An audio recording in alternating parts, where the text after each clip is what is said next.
Star Wars Orientation by John Jackson Miller.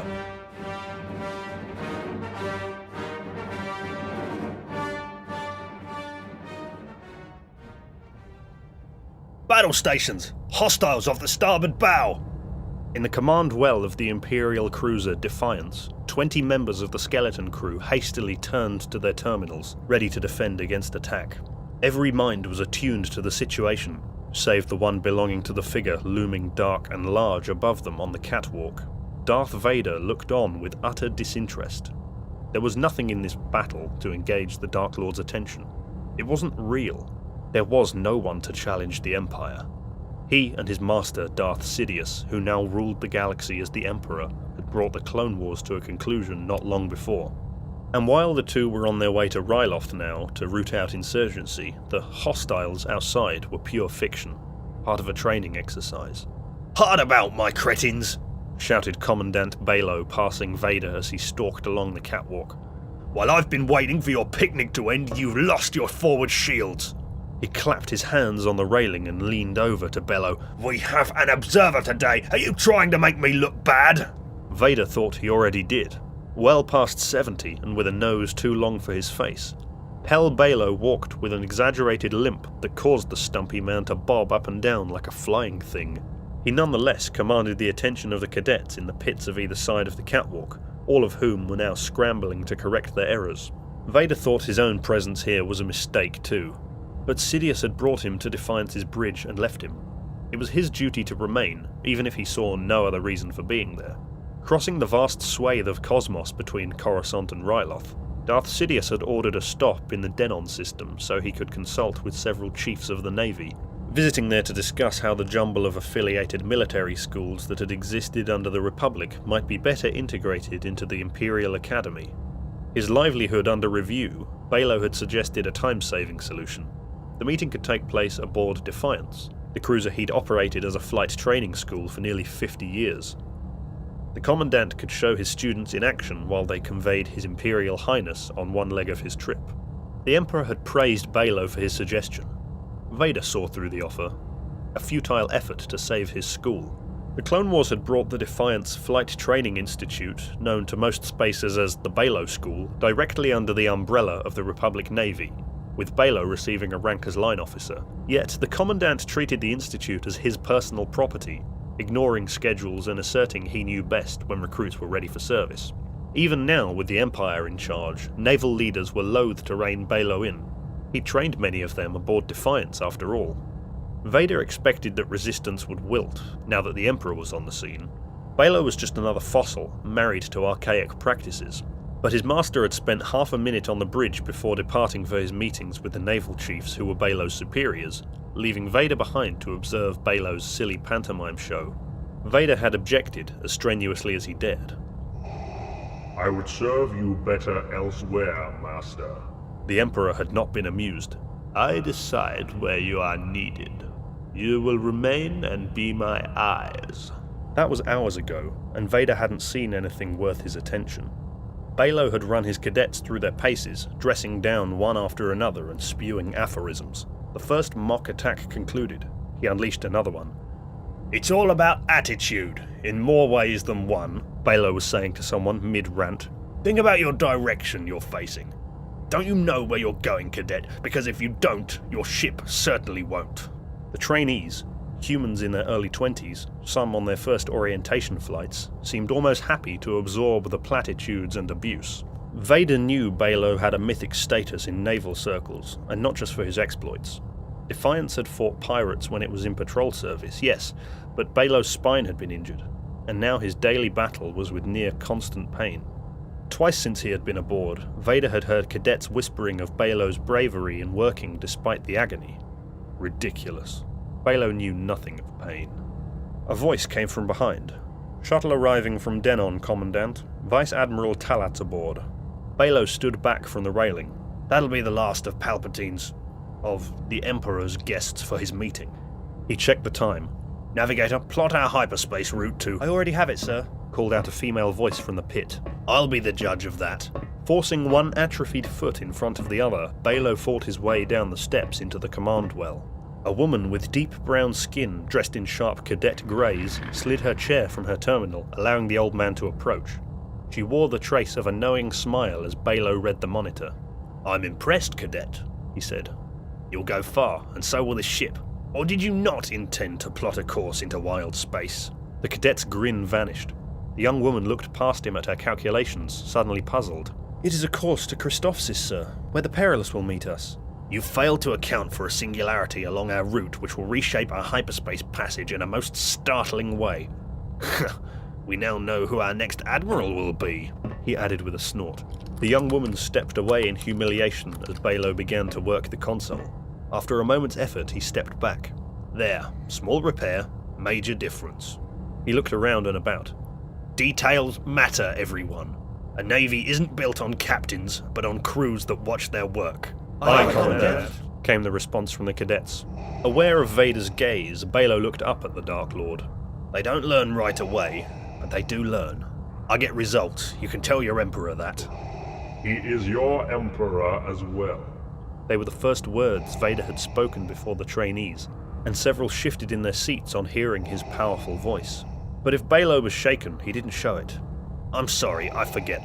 What are you to the Emperor again?" You would do well never to learn. That time Vader got a reaction. Balogh straightened, a strenuous feat for him, and he slapped the back of the chair of the woman he had corrected. "Well, I can still teach my people a few things. Extra courier detail for you, Sloane. Once you're done here, you can think about navigation while you're finding your way around the ship." "Aye, Commandant." The cadet returned to her station and stared blankly at the screen before her, trying to understand her mistake. Balogh hobbled back toward the staircase. "You have the settings. Take us to hyperspace as soon as the Admiral's docking is complete. I need to prepare in case they need me." He struggled up the steps and made his way past Vader. "Carry on, cadets." Vader watched the aged Commandant exit, and then thought about the exchange. The man Vader had been would have bristled at such treatment. His Jedi teachers all thought they knew better than he did, and they were so smug, always pretending they knew some secret about the universe he was unworthy to learn. It was all a lie, a false front to hide their weaknesses. Darth Sidious, now the Emperor, had the secrets, not them. It had been a delight to prove them all wrong, but Sidious was now in that same role as teacher, and he was doing many of the same things, acting as though he knew better, and doling out information only as he chose. Vader had traded all the masters on the Jedi Council for one. A better one, he knew. The secrets of power Sidious shared were real, and yet, as different as their master-apprentice relationship was, he had served Sidious long enough to get that familiar feeling. The Emperor had something else to do, and he had given Vader busy work. No, that concept fundamentally clashed with something Vader had long known about himself. Every job I do is important, because I am the one doing it. His cape trailing behind him, Vader descended the stairs into the command well. There, at the end, sat the chastened cadet from earlier. "Talatz has debarked," called out her neighbour. "His shuttle's clear." Sloane looked hard at the numbers before her again and sighed. "Commandant's coordinates locked in the navicomputer. Stand by for hyperspace jump on my mark." Hold. Vader's voice startled her, and she turned her chair. Brown eyes widened as she looked up at him. "Yes, my lord?" What do you see? Nothing. You fear to contradict your master. She shuffled in her seat. "My lord, I don't wish to say the Admiral is wrong about—" No, that is exactly what you wish to do. The woman had hidden her emotions from her companions, but could not fool Vader. He had felt her anger at being embarrassed, and it had bubbled up since, finally breaking through his own preoccupied thoughts. Speak, cadet. "Sloane." She swallowed hard. "Ray Sloane of Ganthel." She gestured to the panel behind her. "I've studied our orientation and done the math, with the computer and without. Something isn't right." Balogh was waiting in the anteroom as Vader stepped onto the administrative deck. Wearing an antique greatcoat, dress attire for the era during which he trained, Balogh leaned near a large viewport looking out upon the streaming stars of hyperspace. He was using the window frame for support, Vader saw. He looked old, even for Balogh. He straightened as he saw Vader. "Told you we'd get underway on time?" Vader said nothing. Balogh looked back at the closed door. Not used to waiting outside my own office. It is not your office. Balogh looked at Vader and chuckled lightly. Whatever you say, he said. Before the old man could return his gaze outside, the door to the office opened. 3 women and 1 man emerged, admirals all, chiefs of various branches of the Imperial Navy. Each glanced briefly at Balogh and silently headed for the elevator. That evoked a frown from the Commandant, but only for a moment. The Emperor will see us now. Vader said. Who told you that? Vader simply pointed to the door. Shrugging, Balogh took a breath and started for it. Shadowed by the Dark Lord, the Master of Defiance stood in his own office, hands clasped and eyes directly forward. The room was windowless, save for a single viewport, and the walls were covered with plaques and pictures depicting the names and faces of cadet classes from the past.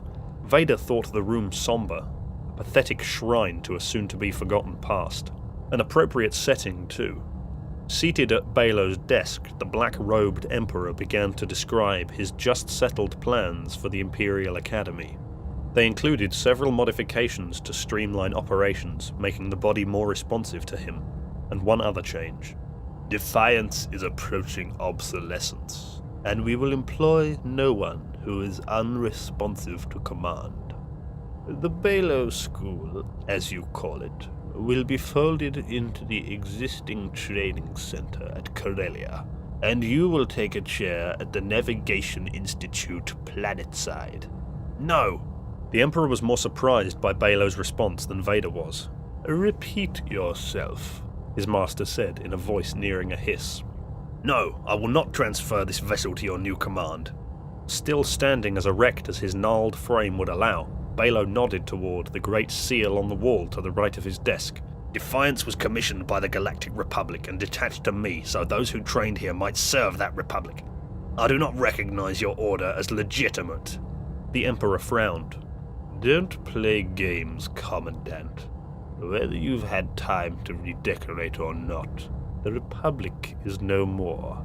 The Senate decided to dissolve its pact with the people, Balogh said, voice rising in volume. What I owed allegiance to no longer exists. I consider the Galactic Empire a hostile power, and I can't fulfill these orders.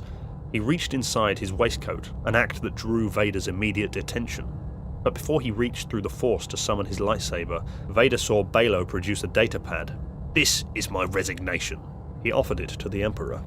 The Emperor simply stared. Then he chuckled. A Republican, Balogh. I was told you were more intelligent.